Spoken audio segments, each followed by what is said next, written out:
Welcome to another episode of J&J Sports Talk with myself, Jacob Money, and once again, Jared Drummond. Today's episode sponsored by Cookout.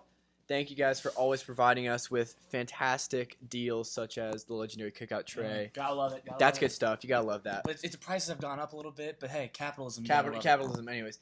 Getting into today's episode, Game 1 and 2 reactions of the NBA Finals, starting with Game 1. And I think probably the biggest question coming out of that game, who was to blame for that loss? Seems like they had it wrapped up at the end there and just choked it away. Who is to blame for that loss? Certainly not LeBron James. Certainly not LeBron. Certainly not Kevin Love. So I'll read you the stat line here. LeBron finished with 51 points, 8 rebounds, 8 assists, shooting 19 for 32 from the field, 3 for 7 from three-point land.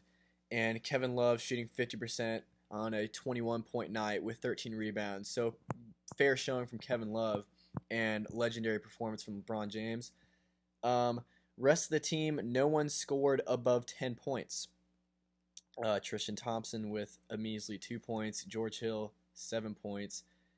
J.R. Smith shooting 30%, scores 10 Along points. with that awful. We'll get into that later. Larry Nance with 11 rebounds, fair enough, 9 points. Rest of the bench, pretty abysmal. Take you through what happened again. A quick recap. Pivotal call in that game with about a minute and a half to go. Changes a Kevin Durant, blocking foul on LeBron James. Changes that to a charge. Other way around. No, it was a charge on Kevin Durant, but they changed it to a block on LeBron. Oh, yes, you're right. Changes it to a block on LeBron, which turns the tide of the game. That would have put if LeBron makes his free throws there, puts them up by 2 points, I believe. And that with a minute and a half left, huge advantage, obviously, way different than a tie ball game. Considering that was probably their best chance that they're going to get to beat the Warriors in general, let alone at Oracle Arena. Yep. Very tough call switch there. Very controversial for sure. And then George Hill goes to the line with, how much time was left? About 10 seconds? Like 4.7. 4.7 seconds left. George Hill goes to the line. Makes his first free throw. Kind of thinks he has in the bag. Misses his second. So tie ball game, and then we also saw what happened. We gotta give some credit. At least he got the rebound. Gets the rebound. It's a good play. You can't. No one knows what was going on in his head. We saw Henny God, man. He's Henny God. He's Henny God. He was probably off that Henny. A little bit too much Henny. Yeah. Probably thought they already had in a bag. I mean, he said it himself. Thought they were up by one. Was already sipping on that Henny. Yep. And makes a bonehead play, but honestly. Everybody, every once in a while, has a bonehead play. Granted, not in the finals all the time. While millions of people are watching. Not in primetime television like that. But J.R. Smith, nonetheless, with a rough play that honestly you can't give him too much crap for. It's a tough play. But you shouldn't really, just because we don't know. We probably do the same thing. Exactly. I mean, you don't know what was going on in his head there on that play. But honestly, you can't. I'm not going to get into the refs. Was it the right call? Some rule changing. They could have still won the game even with that call. Yes, absolutely. At the end of the day, Cavs still had a chance to win the game. I think this lies on the shoulders of George Hill, to be honest with you. Yeah, you got to make the free throw. And I mean, been in the league, veteran in the league, been in the league for about 10 years, I believe. And obviously, this being... He's a great player, too. I mean, you can't take that away from him. Two biggest free throws of his life. Yeah. I mean, makes the first one, which I was pretty surprised about. Make the first one. Makes the first one, and then second one doesn't drop. I mean, it's a tough situation, but at the end of the day, I think the blame falls on the shoulders of George Hill in that scenario. Yep. But, well, I was more surprised with the Cavs. I don't really know how. The game plan. You obviously knew LeBron was going to get all the shots, all the looks, and the Warriors couldn't stop him. Yes, the Warriors could not stop LeBron James. The Warriors are a great defensive team too. LeBron James, and it's not like he was just playing complete Kobe ball here. 19 from 32. That's a pretty efficient basketball. Pretty good fundamental efficient basketball. And 3 for 7 from 3 points. So he's not chucking up too many threes on his part. Really can't blame the guy at all. I mean, that's a legendary performance. I think that was a top 5 points in the finals of all time game that was. Yeah, he's only the 6th player to score 50 in a finals game, which is unbelievable. Can't take that for. I mean, 51 points in a regular game, let alone this is this NBA is finals. The biggest stage. Mm-hmm. So, LeBron that is you cannot ask him to play any better. Really can't. And for the rest of the series, I think looking forward from that is recognizing that LeBron, I don't think we doubt he's going to have his 35, 40, 45 point nights. Yep. And probably a triple-double as well. It is up to the other players to deliver. But we can't say it wasn't Kevin Love's fault. Kevin Love had 20, 21. Yeah, but this is partly, it's just the team you're dealing with here. Your all-stars, Kevin Love and LeBron James, play their part. It's simply being dealt not the greatest team. You look at the rest of the roster, it's pretty abysmal compared to what they've had in past years. So, Tristan Thompson, George Hill. Tristan Thompson's got to show up. Tristan Thompson, only 5 rebounds. That's your center. 5 rebounds, terrible. 4 shots, 5 rebounds, especially maybe it's a Kardashian thing getting in his head, but he needs... It could be a little Kardashian curse on that have that one. effect on people. There are some crazy people. 4 shots from the center position? I know LeBron's dominating the ball. Yeah, but you at least got to get offensive rebounds. You got to do something. How many rebounds did he have? Rebounds? 5 rebounds. That's terrible. That's awful. Against the small ball Warriors lineup. Draymond Green is who is guarding you. Okay, that's terrible. That's really unacceptable. And I think everybody's been kind of looking at him as hasn't shown up in the finals great before. Mm-hmm. He is going to be a pivotal part of their starting lineup, starting cast going forward. George Hill, who I thought played a pretty great game too, had many steals, was knocking down his shots, threes, has a great field goal percentage, was knocking down his shots, not taking too many, just playing pretty much exactly what you would want from him, from LeBron James. You want a player to play with confidence, but also know that I'm the alpha dog, I'm the one controlling the ball here, but when I give you the ball, I need you to do what you do best. Yeah. And definitely knocking down plenty of shots in that game. J.R. Smith, honestly, besides, all jokes aside, pretty useless so far in these finals, to say the least, Jerry. Can't hit a shot.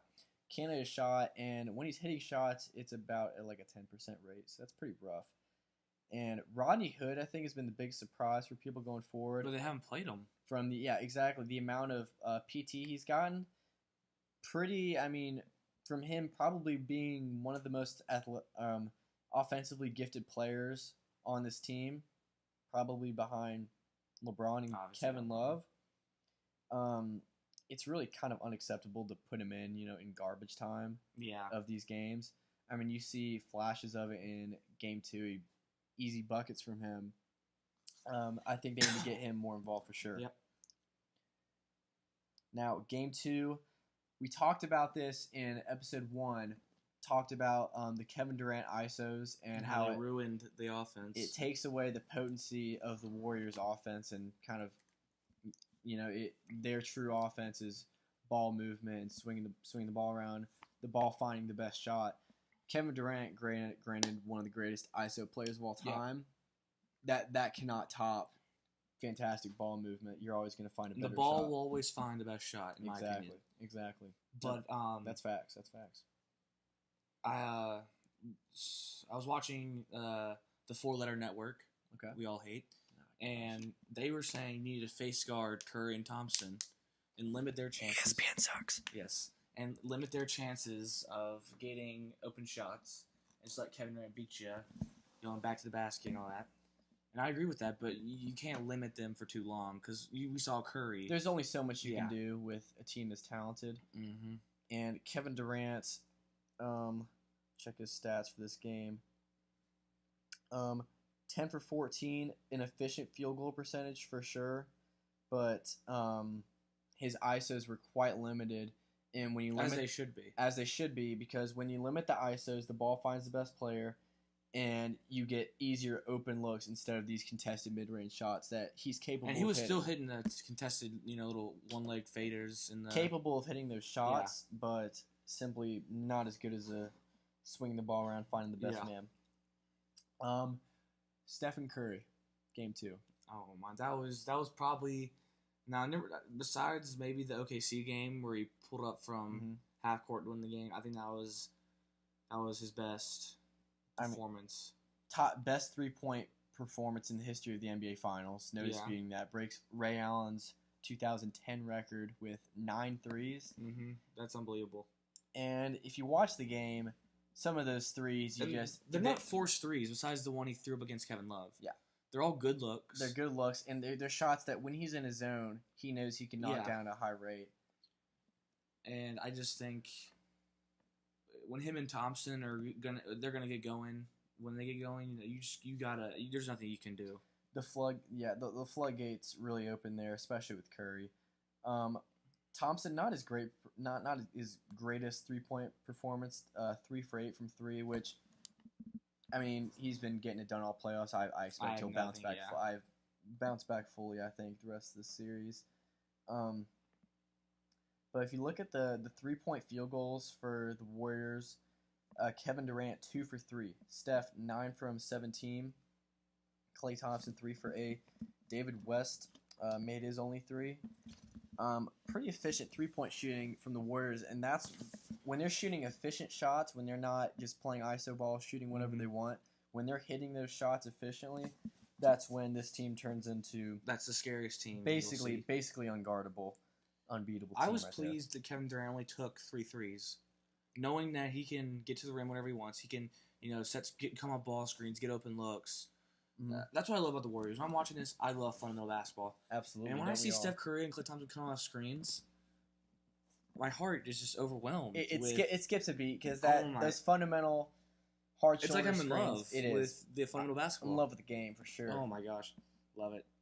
Steph Curry, you saw half of those threes were freakish. Trademark Steph Curry. Just the one where he lost it and just chucked it up against Kevin Love. Kevin Love. You can't do anything. So. You can't do anything about that.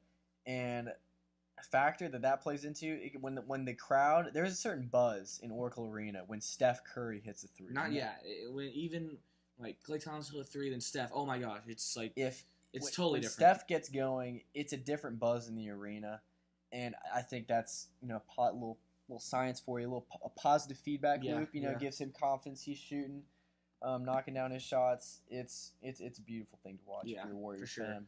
And even if you're not a Warriors fan, okay, as long as you're not a Cavs fan, you gotta love when Curry gets hot. Not love, but it's fun to watch. It is absolutely some of the most entertaining basketball. No one in the history of the league has shot these crazy, or has the green light to shoot, or has the green light exactly to shoot these crazy threes that Curry's hitting, and you're just in awe. You're standing there, you're watching, and you're just in awe. It's just at the shooting performance that he's putting on. Looking forward now to Game 3 of the Finals. Jerry, what are some keys for you tonight? I mean, obviously, if you're the Cavs, you gotta get LeBron the ball. You gotta he's gotta be. I mean, obviously, he's gotta be the center of your offense, but you gotta limit Curry. You gotta limit Thompson. Like I said, you gotta let Kevin Durant try to beat you with those ISOs. Mm-hmm. Sure, he'll give you 30 if he gets hot. It's pick your poison for sure. It's PYP, yeah, for sure. It's God, the Warriors. I mean, just looking at it as an analyst of the game, we don't know how to stop the Warriors. And that's the problem. I think nobody in the league knows how to stop them because there's never been a team like this with so many weapons. 4 or 3, and maybe you could say a 4th option. Yes, the best 3-point shooting team of all time. I don't think any disputing that. I think George Hill's gonna have a good game, like he had Game 2. I think, hopefully Jr. gives the Cavs maybe 12 to 14. A switch up of putting in Rodney Hood, inserting him to the starting lineup instead of J.R. Smith. Yeah. I think that might be the recipe that the Cavs been looking for. No, I want to see more pick and rolls with LeBron and Caleb. We haven't seen a lot of that. I want to see a little fade, like pick and pop or a little pick and roll game. But I'll let LeBron be LeBron. So absolutely can't doubt the man when he's putting up 51 points. Yeah. For me, LeBron obviously a huge key. He's not the player I'm most worried about. I trust him to get his I mean, this is insane to say, but to get his 40 points, Yeah. triple double, it really is insane to be thinking about that. That's how high the bar has been set, which is quite absurd. I mean, that puts you in perspective the greatness of LeBron James. Yep. But keys for me, Kevin Love has to be on. They will not win a game in this series if Kevin Love is not on point hitting his shots. He's got to score, what do you think, tonight? 25 to win? I think 25 is a fair mark for him, considering the lack of productivity from the rest of the Cavs this series. Some key players that I think have not been doing their part, obviously, J.R. Smith we talked about. Larry Nance. Well, he's disappeared. Completely disappeared this series. Not known to create his own offense, but needs to get involved more. I mean, he's still an athletic slashing player that can get his own buckets when needed. And I think one shot, he went 0 for 1 in Game 2, which is a bit disappointing. Even though he is a role player, you need him to take more shots because, I mean, he's still a talented enough player to beat you on the inside, beat you on these fast breaks. Another player that I look for, Kyle Korver. I think he has been, talk about disappeared. One of the biggest, I think probably the biggest story for the Cavs is the lack of productivity from Kyle Korver. 0 for 3 from field goals and 0 for 1 from 3 points. You got to take more than 3 shots. Absolutely. He has, I mean, one of the, even in this series playing against these Warriors players, he's still one of the best 3-point shooters on the court at all times. He's probably the 4th best. And so him only taking 1 3 in that game and 3 shots overall, that's not good. He's the best 3-point shooter on the Cavs, and they need him to get in there and stretch the floor out, make it easier for LeBron. And when LeBron is driving, taking 2 people on, drawing help, for him to be able to kick it out and know that my man Kyle Korver is going to be there to knock it down, give us an easy 3 points. But he hasn't at all this series. It's been quite disappointing. That's what disappoints if you're a Cavs fan. Mm-hmm. And I think another big thing for the Cavs is the ability to get easy buckets, which again goes back to players doing their part, knocking down their open shots. Because when you have LeBron James on your team, it makes your job a lot easier because you're rather than having to create your own offense, LeBron is sort of creating it for you. All you have to do is finish it, and they have not been finishing this series. Yeah. Awful percentages pretty much across the board, aside from Kevin Love, from any player not named LeBron James. Yeah. But for the Warriors, I think obviously you just got to do what you did in Game 2, move the ball around. But JaVale McGee surprised me. I've been saying this before the series even started. When Kevin Looney was starting over him, I thought to myself, well, all right. I mean, I haven't watched Kevin Looney that much. Let's see what he's got.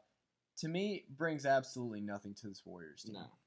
And you talk a little bit for us about JaVale McGee, what he brings to the table. I mean, he's a rim protector. He can pick and roll. He can finish on the basket. Minus little game 1 little missed dunk. Back to his Shaqtin' prime. Yeah, that was fantastic. I still think he's a solid player for this Warriors team. He brings a lot of defense. He can really guard any position. We saw him guard LeBron James. Yeah. So we saw him guard LeBron James. Quite impressive to me. I mean, granted, he's not going to do that every time, but pretty impressive stuff there from JaVale McGee. That's definitely an athlete. Yeah. And you see, I think he scored their first 6 points in Game 2. I mean, he's checked into the lineup, running pick and rolls with Steph, just dunking on people. It was pretty awesome to see JaVale get his buckets in that game. Yeah. Definitely an impact player for the Warriors going forward. Shot 6 for 6. How about that for efficient field goals? 6 for 6, 12 points for JaVale McGee. Can't ask any more if you're Steve Kerr. And were all of his shots, they had to be all inside the paint. Oh, absolutely. And that's like, okay, if you want to say one weakness of the Warriors, they're true big man, yeah. True big man. JaVale McGee is nowhere near like a top 10 big man in the league, but he's finally found a system. I think everybody's seen he has the talent, he has the body. He's finally found a system that complements him. He's finally mentally a little stronger than he used to be. Absolutely. And let's be honest, if you're any big man in the league, having elite 3-point shooters, distracting, putting players more on the perimeter, opening up the inside for you. Little That 4 in or no 1 in 4 out. Oh, I love that. Yeah. Definitely makes the game a lot easier for a big man. So moving again tonight in Cleveland. Hopefully the Cavs can get it done. I'm really hoping they do. Yeah, I think LeBron. We've seen elimination LeBron. It's now a thing apparently. It's a scary sight. It's a scary sight to see. I would not wish that on my Cleveland. worst enemy to face elimination LeBron. That's a tough cookie right there. That's a tough man. I'd say big dude, and he's gonna have. I want to say 42, 12, and 8. Putting predictions on this. Yeah. All right. I'm gonna hit him with a. I think the other players are gonna get more involved tonight. I'm gonna go LeBron with a more mild 37 points. A more mild 37. Which is insane to say. 37 points mild, I know. 37 points, 14 assists, 12 rebounds. Because I like the other players, maybe not very comfortable. I mean, a lot of these players, you remember, completely different roster from last year, so this team does not have much championship experience. Maybe not as comfortable in Oracle Arena. But in Cleveland, it's different. In Cleveland, yeah, they might be able to get back into a groove. I looked to Kyle Korver tonight to have a big spurt, maybe put up. I would say 14. Maybe put up close to 20 points. Oh wow! Okay. A fair amount of 3-pointers. I definitely look to that to be a major impact player for tonight's game. But granted, I think this. I mean, obviously, still the Warriors series to blow, and going forward. The Warriors have to keep up what they did in Game 2, which is moving the ball around, finding open men, pick and rolls, making the ball let the ball find the best shot. Let the ball find the best shot. Just simple basketball, and I mean it's easier said than done, but Warriors absolutely more than capable of getting it done tonight. Quick update, a quick. I don't know if any of you guys knew who CM Newton was, NCAA basketball legend, affiliated with Players' Rights. He hired the first African-American coach in the NCAA, first advocated for first African-American players in the NCAA basketball. Passed away a few days ago, so definitely a huge loss for the NCAA. And Dwight Clark. Dwight Clark, absolutely. Made the catch. Clemson alumni. Mm-hmm. Made the catch for the 49ers fan in NFC Championship. So, sad times. Sad times, absolutely. I think that's it for today, guys. Thank you for joining us. As always. As always, we'll be back same time next week. Yep. Hopefully, we'll see the Cavs bounce back and win a game. Oh wait, no, we won't be here next week because we have camp. That's true. Possibly a shorter episode, maybe on possibly Monday. A shorter episode because Jerry, my guy, and myself, we have a little. We might be able to do it on Monday. Possibly little church campage to go to. Father, Son, Holy Spirit. Father, Son, Holy Spirit, all the good stuff. So thank you guys for joining us again today, and have a fantastic week. Dub Nation, sit down. Yes. Cavs. The land, stand up, please. Please, the land. I've never said this before, but please. We are cheering for LeBron. We are cheering for LeBron. At the end of the day, we don't like the Warriors. I'm rooting for greatness. Yeah. What greatness shines through, but best team is going to win tonight. So, all right, we'll see you guys later. See ya.